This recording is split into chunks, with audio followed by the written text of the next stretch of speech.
Hoy en el frasco. En 2011 esto pasaba en Libia. La OTAN ataca Trípoli con bombardeos masivos. 60 ataques aéreos hubo el martes en la capital libia a plena luz del día. Más de 20 países participaron con militares y armas. Las fuerzas de la OTAN provocaron un genocidio en la zona y millones de personas debieron desplazarse producto del hambre y la destrucción. Y las consecuencias de aquella invasión siguen siendo devastadoras al día de hoy. Una catastrófica inundación ha matado a miles de personas en Libia, arrasando barrios enteros con sus habitantes. Se teme que hayan muerto hasta 20.000 personas. Según las autoridades locales, la cifra ha sido estimada por la magnitud de los daños. Y es tanto el desastre que no se puede precisar. La destrucción fue más grave en la ciudad de Derna, donde las intensas lluvias ocasionaron el derrumbe de 2 represas. Muchas infraestructuras no se encontraban en las condiciones adecuadas, incluidas 2 represas importantes cerca de la ciudad de Derna. Bueno, se rompieron porque justamente Libia es un estado dividido, donde no hay política justamente de Estado para preservar esas represas. No solo no hay mantención de la represa, no hay mantención absolutamente nada, porque el dinero del pueblo libio no llega a Libia. Barack Obama ha confesado cuál ha sido el peor error de su mandato. Probably failing to plan for the day after what I think was the right thing to do in intervening in Libya. No nos olvidemos que hay 200.000 millones de dólares depositados en diferentes bancos europeos que simplemente nunca se los devolvieron a Libia. Hablaremos de este y otros asuntos internacionales con nuestro invitado del día. El frasco, con ustedes, un conductor sin mantenimiento. ¿Qué tal? ¿Cómo están? Bienvenidos al nuevo programa del Frasco, Medio Sin Cura. Esta suerte de recipiente donde se dan cita las noticias de la semana, lo que se dice en las redes sociales y lo que supuestamente es la realidad internacional. Después de la brutal invasión de la OTAN sobre Libia de 2011, nada fue igual para el país africano. Y ahora otra grave tragedia lo golpea. Una tormenta derivó en una masiva pérdida de vidas y destrucción material. Catástrofe en Libia por las graves inundaciones. Sigue aumentando el número de muertos. Se teme que hayan muerto hasta 20.000 personas. Según las autoridades locales, la cifra ha sido estimada por la magnitud de los daños. Y es tanto el desastre que no se puede precisar. Pero lejos de tratarse solo de un desastre causado por fenómenos naturales, la magnitud de la tragedia no sería tal si Libia hubiera tenido la estabilidad de la que gozaba antes de la invasión. They would have been a normally operating meteorological service. They could have issued the warnings and also the emergency management authorities would have been able to carry out evacuation of the people, and we could have avoided most of the human casualties. Muchas infraestructuras no se encontraban en las condiciones adecuadas, incluidas 2 represas importantes cerca de la ciudad de Derna. Para colmo, la falta de personal humano para llevar a cabo las tareas de rescate o socorro agudizó una situación ya de por sí crítica. Según el periodista libio Abdulkader Assad, las diferentes administraciones no tienen capacidad para responder con agilidad ante una catástrofe de esta magnitud. Asegura que no hay equipos de rescate ni socorristas capacitados en Libia, ya que todo en los últimos 12 años ha girado en torno a la guerra. Pero ¿cómo es que todo en los últimos 12 años ha girado en torno a la guerra? ¿Acaso la OTAN no llevó democracia, libertad y prosperidad a Libia? ¿O nos volvieron a engañar los políticos y medios occidentales? 2011. Clinton en Libia promete apoyo a la democracia. Libia proclama su libertad. Hemos demostrado en Libia que la intervención todavía puede funcionar. El derrocamiento del coronel Muammar Gaddafi muestra que a pesar de mayores limitaciones, Occidente todavía puede hacer el bien. Claro que sí, desde Occidente todo siempre se trata de hacer el bien. El bien propio y robando petróleo ajeno. Francia e Inglaterra, por su parte, dirigieron las operaciones militares y se beneficiaron con los negocios del petróleo. Lo increíble es que al día de hoy y tras la devastación generada por la OTAN, muchos medios omiten la invasión de 2011 y la reemplazan en sus titulares hablando de conflicto, caos o violencia. Efectos de la mortal tormenta en Libia exacerbados por una década de conflicto. Inundaciones en Libia. La devastación expuso las consecuencias de más de una década de caos, violencia y un país partido en 2. Libia es un país dividido y destrozado por 12 años de conflicto.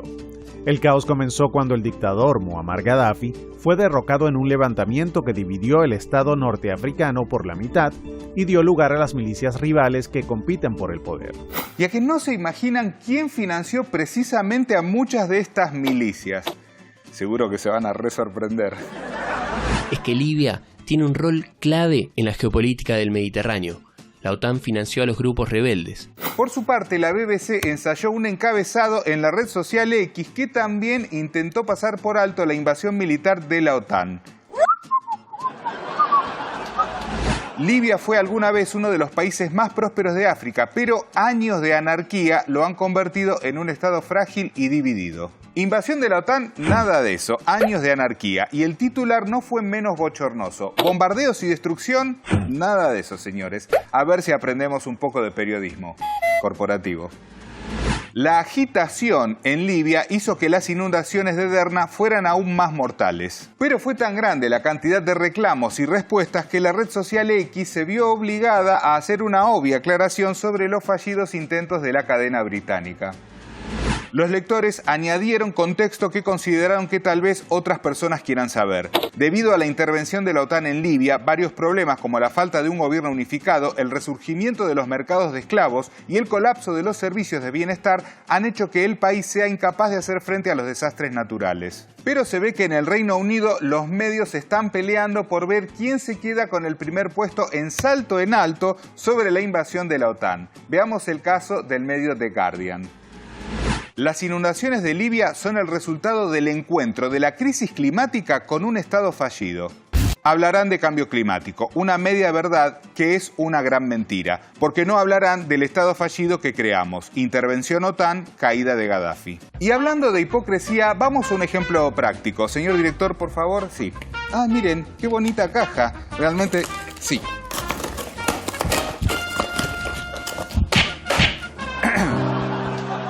Por favor, reunamos fondos para reconstruir la caja. Y es que uno de los responsables de destruir Libia ahora se hace el solidario, Barack Obama.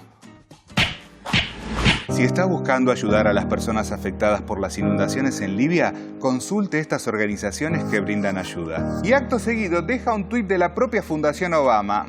¿Será tan transparente como la Fundación Clinton en Haití? Lo triste es que ese premio Nobel de la Paz es el mismo sujeto que hizo esto. Obama aprueba ataques aéreos contra Libia, 19 de marzo de 2011.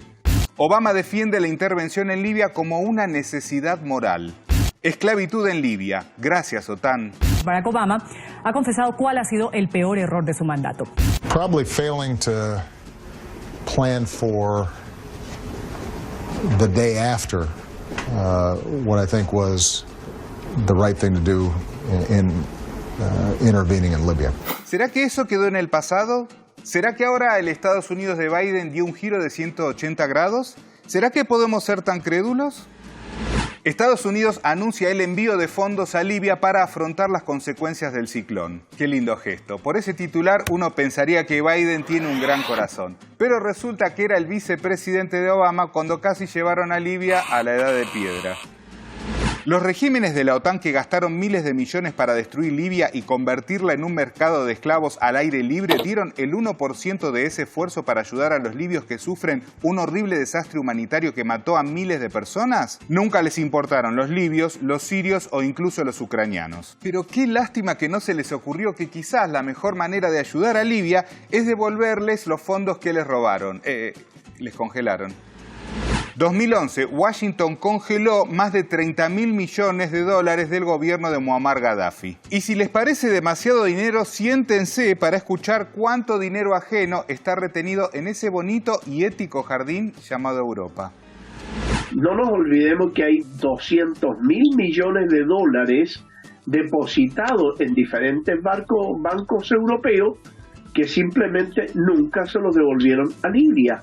Por su parte, desde el medio español La Razón presentaron un fantasmagórico pretexto sobre la poca o nula ayuda brindada por Europa a Libia en este momento.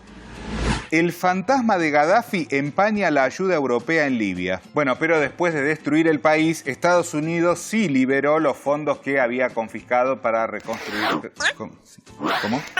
Ah, no, al revés. Sí, bueno, así es la piratería. Febrero 2023. Estados Unidos amplía un año sus competencias sobre los activos de Gaddafi que están en su poder. ¿Y saben quién amplió ese plazo confiscatorio? Sí, el cómplice de Obama, el mismo que hoy está en serios problemas. Imputaron al hijo de Joe Biden por posesión ilegal de armas de fuego. La situación de Hunter Biden podría complicarle la reelección a su padre. ¿Se acuerdan que en julio pasado, cuando se complicó la situación judicial de Hunter Biden y además se halló cocaína en la Casa Blanca, surgieron de pronto rumores de inteligencia de la supuesta existencia de vida extraterrestre? ¿Qué inventarán ahora que pasa esto? Máximo republicano en Cámara de Representantes de Estados Unidos lanza investigación para juicio político a Biden. ¿Ustedes pensaron que en Washington sobraba la imaginación para salir de estas vicisitudes? Bueno, no. Encima, desde algunos medios ya se ironizaba al respecto de las posibles artimañas de la Casa Blanca. Ordenan investigación de juicio político contra Joe Biden por los negocios de su hijo. Y debajo leemos la pregunta: ¿el Pentágono volverá a ver ovnis en los cielos para intentar distraer la atención? Esta vez el Pentágono le pasó el plato volador a la NASA para que los medios sigan asombrándose. Este teléfono, mi casa. La NASA nombra un director de investigación sobre ovnis ante uno de los mayores misterios de nuestro planeta. Pero pese al enorme esfuerzo mediático por llamar la atención del público con este tema, el desenlace no podía ser más frustrante. La conclusión es que no hay conclusiones. Como evidentemente los ovnis ya no vuelan tan alto y los periodistas le empiezan a hacer más y más preguntas a Biden, la sagaz estrategia del presidente de Estados Unidos es escaparse rápido de las conferencias de prensa. Thank you very much. That's all I'm going to say. Thank you. Y se marchó. Should Hunter get a pardon, Mr. President? Y una voz le preguntó. Mr. President, are you worried about your son being indicted, Mr. President? Y se marchó. Y así como Biden se aleja ante un cuestionamiento, otros deciden alejarse del sistema de dominación impuesto por Estados Unidos y sus aliados. Veamos lo siguiente y hablamos con nuestro invitado del día. El auge de los BRICS es el resultado del sometimiento al canibalismo económico ejercido por la hegemonía unipolar anglosajona. Estados Unidos y la Unión Europea no ven con buenos ojos al bloque BRICS porque no quieren que su creciente influencia pueda afectar o cortar el monopolio occidental sobre los asuntos internacionales. Bueno, muy bien, y para hablar de este tema tenemos el gusto de tener en el estudio a Diego Molinas, comunicador social, director de Relaciones Internacionales del Parla Sur y conductor de Barrio Adentro en Radio Rebelde. Diego, muchas gracias por estar aquí en el programa. No, a ustedes por invitarme y darme la posibilidad de compartir ideas, miradas. Bueno, Diego, la primera pregunta tiene que ver con esto, ¿no? ¿Cómo ves este afianzamiento del mundo multipolar, particularmente a través de los BRICS, en contraposición con la hegemonía anglosajona, ¿no? Bueno, yo creo que uno puede encontrar síntomas positivos en un mundo que se reacomoda y se busca, ¿no? Cuando hay un modelo de poderío unipolar del norte, en el cual Europa juega un rol muy soslayado frente a Estados Unidos, muy funcional a Estados Unidos, se agotó. Pero se agota porque los pueblos ya no bancan esta dinámica, ¿no? Y creo que eso nosotros a veces nos concentramos mucho en lo económico, pero es un agotamiento en todos los sentidos, también en los sentidos culturales, en los sentidos espirituales, en los sentidos de cómo comprendemos la naturaleza, cómo se relaciona nuestra cultura con todo. Yo lo relaciono mucho a lo que fueron los no alineados en su momento, esta expresión de otros países del mundo que planteaban otra alternativa. Y creo que el ingreso de Argentina a los BRICS de la mano de Brasil, de la mano de Lula, es algo muy importante, habla de una madurez muy interesante y nos va llevando un camino saludable como por ejemplo es la desdolarización de la región, que nosotros empecemos a hacer intercambios de productos y comerciales en nuestras propias monedas y también empezar, como te digo, a dialogar con otras culturas, con otras perspectivas del mundo que no nos exijan comer macombo, digamos, que respeten nuestra mirada y tener una mirada más genuina en relación a cómo se piensa nuestro pueblo y cómo dialogan con otros pueblos del mundo que también están pujando por un crecimiento justo y que nos devuelva el desarrollo y la dignidad, ¿no? Bueno, ahora tomando esto que decías, ¿no? De este mecanismo, ¿no? Del poder hegemónico que tiene que ver con depredar a los países del sur global. Estamos viendo lo que ha sucedido, por ejemplo, en el caso de Libia, ¿no? Un desastre natural, pero que a la vez es, digamos, consecuencia de aquella invasión del 2011. Y hay algunos analistas, y acá viene la pregunta, ¿no? Que si vos coincidís con esto que plantean de que, bueno, Libia es un estado, un gobierno inviable, y ese escenario se intenta replicar en una región como América Latina, que está plagada de recursos naturales y que están mirando con particular interés desde el norte. ¿Crees que puede llegar a suceder un escenario así? Yo lo que digo es la voracidad del capitalismo y de los gobiernos que lo encarnan es terrible y totalmente irresponsable, ¿no? Cuando Gaddafi gobernaba Libia no había gente muriéndose por tratar de llegar a Sicilia. Y hay olas y olas y se ha montado todo un negocio en relación a la migración. Hay a diario, que es algo interesante, y perdón que lo cite, pero les cobran 6.000, 10.000 dólares para trasladarlo hasta Sicilia y hay todo un negocio, ¿no? Yo creo que los procesos de cada país son genuinos, interesantes y uno los respeta mucho, pero ahí hubo una total injerencia de Francia y que fue por los recursos, claro, básicamente, y eso trajo graves consecuencias humanitarias.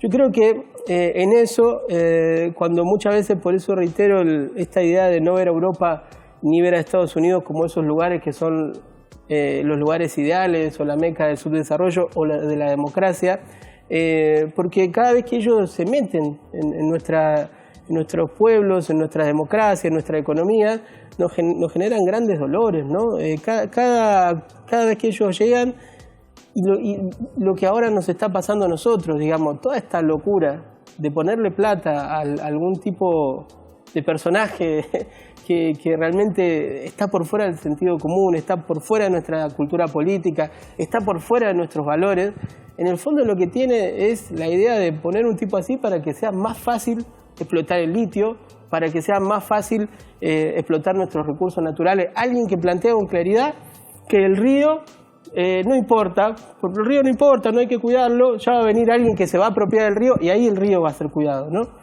Y así lo mismo, o sea, la vida queda en un segundo plano, digo, la vida nuestra, la vida de la naturaleza, la biosfera, la biodiversidad, todo eso que para nuestra cultura es tan importante, porque lo que está en juego es si nosotros vamos a asumir bestialmente una cultura ajena que pone la vida en un segundo plano, o vamos a hablar de lo que nosotros siempre hablamos, comunidad organizada, justicia social, dignidad, desarrollo, ¿no?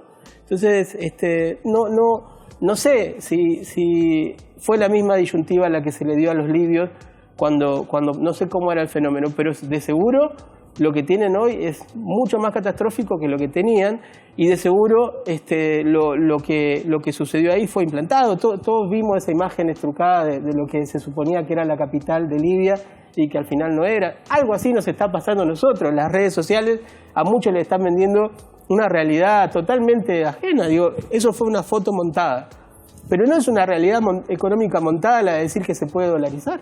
Claro. En un momento en que mucha de nuestra gente la está pasando mal, en algún punto, así como se trastocó una imagen de lo que era Libia, algunos están trastocando una imagen de lo que es Argentina, jugando con el dolor de nuestra gente. Yo creo que de verdad confío en la comunidad organizada, confío en el gran capital que tiene nuestro pueblo y que no van a lograr hacer con nosotros lo que hicieron con Libia y con tantos otros pueblos a los cuales le han robado su derecho a construir con autodeterminación su futuro, ¿no?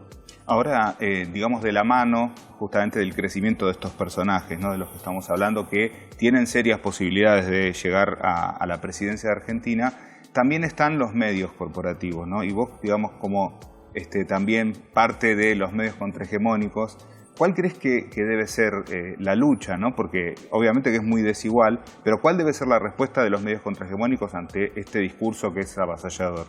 Yo creo que los medios populares, los que estamos construyendo eso, tenemos la responsabilidad y la capacidad también de poner en la palestra del debate público el acervo cultural de nuestra gente.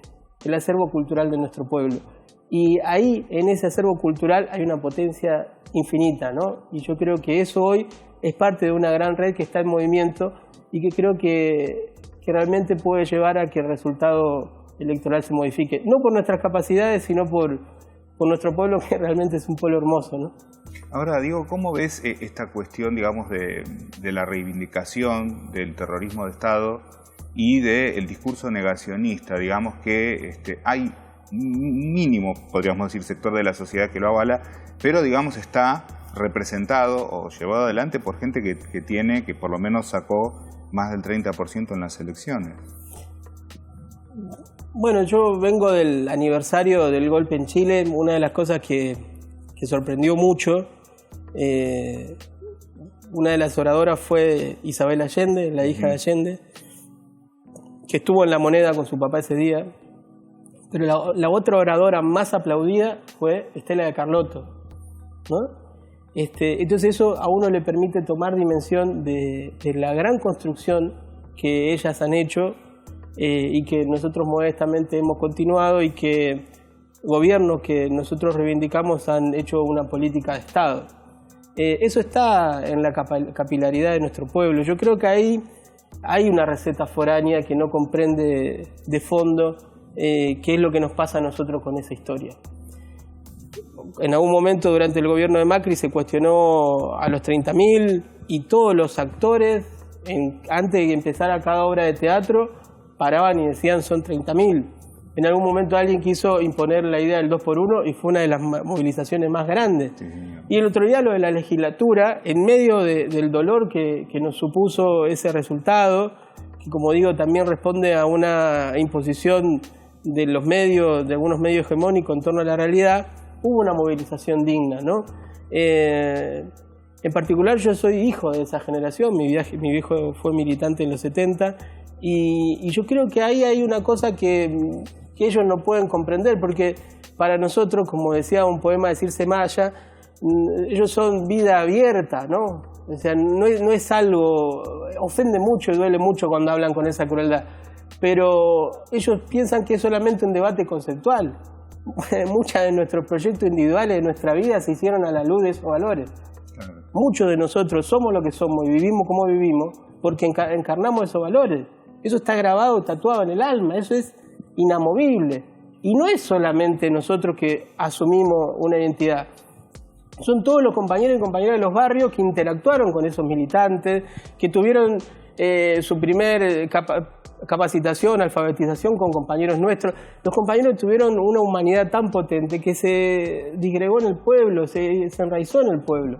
Entonces yo creo que esos son errores, como es un error que se asocien a la idea de una buena gobernante a Margaret Thatcher o la idea de que se le pueda reconocer a los Kelper la autodeterminación.